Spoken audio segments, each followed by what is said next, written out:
Olá, estamos com um novo programa do Tá na Rede hoje e nós vamos falar da constituição genética do brasileiro.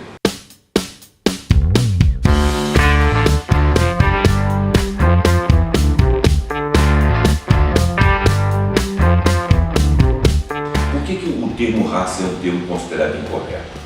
Pesquisas que foram feitas aí na Unicamp, na UFMG e outros circuitos do mundo constataram, por exemplo, que 85% numa mesma população tem diferenças genéticas.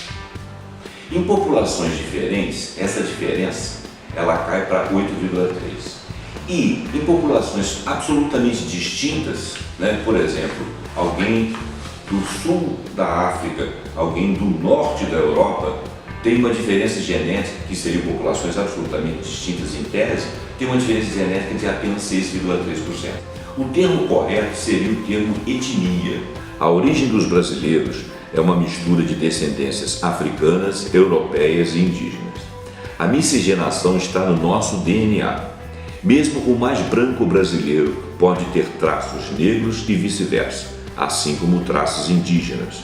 A pesquisa da UFMG pôde traçar em detalhes a contribuição genética dos povos de outros continentes no sangue do brasileiro. Liderado por pesquisadores da Universidade Federal de Minas Gerais, a UFMG, mas agora com base num banco de dados do projeto estratégico do Ministério da Saúde EpiGen Brasil, a pesquisa publicada no final de junho de 2015 na revista Proceedings of National Academy of Science, tornou possível traçar nossa origem desde as raízes na Europa, na África, até os processos de miscigenação ocorridos nos 5 séculos desde o descobrimento do Brasil. Sendo a população brasileira toda miscigenada, ao longo do tempo foi se formando no nosso genoma um mosaico de partes herdadas de diferentes etnias. Todos somos em parte africanos, europeus e ameríndios. Os níveis é que variam. Então o Brasil ele é bastante, razoavelmente homogêneo. Do Belém do Pará a Porto Alegre, a ascendência europeia ela não é nunca inferior ou muito inferior a 60%, mas também nunca superior a 80%. E na região norte, por exemplo, você tem 10% da genética indígena, mas no resto do Brasil você tem pelo menos 6% da genética indígena.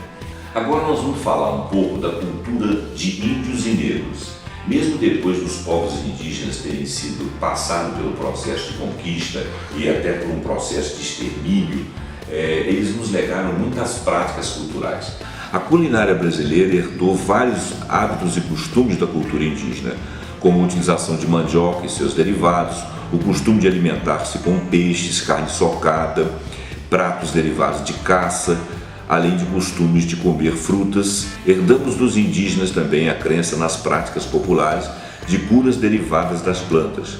Por isso sempre se recorre ao pó de guaraná, ao boldo, ao óleo de copaíba, à catuaba, à semente de sucupira, entre outros, para curar alguma enfermidade. A influência cultural indígena na sociedade brasileira não para por aí. A língua portuguesa brasileira também teve influência das línguas indígenas. Vamos falar da contribuição da cultura africana, que é vasta. A principal influência da música africana do Brasil é, sem dúvida, o samba, dito ritmo da maior festa popular brasileira, que é o Carnaval. A capoeira é hoje um patrimônio cultural brasileiro e recebeu em novembro de 2014 o título de Patrimônio Cultural Imaterial da Humanidade. Inicialmente foi desenvolvida para ser uma defesa, a capoeira era ensinada aos negros cativos por escravos que eram capturados e voltavam aos engenhos. A África é o continente com mais religiões diferentes de todo o mundo. Ainda hoje são descobertos novos cultos e rituais sendo praticados pelas tribos mais afastadas. As religiões afro-brasileiras constituem um fenômeno relativamente recente na história religiosa do Brasil. Na culinária, pratos como vatapá, acarajé, caruru, munguzá, sarapatel, baba de moça, cocada, bala de coco e feijoada e muitos outros exemplos são iguarias da cozinha brasileira e admirados em todo o mundo. Bom, gente, por tudo que nós vimos aí, você vê que a herança cultural e a genética do brasileiro, esses dois tópicos que nós estudamos hoje é um resumo. você deve estudar mais, você deve se aprofundar, comentar com colegas e professores. Se você gostou, você curte, você compartilha, você comenta. Eu agradeço a presença de vocês, eu agradeço a atenção de vocês. O Vai Ali está na rede.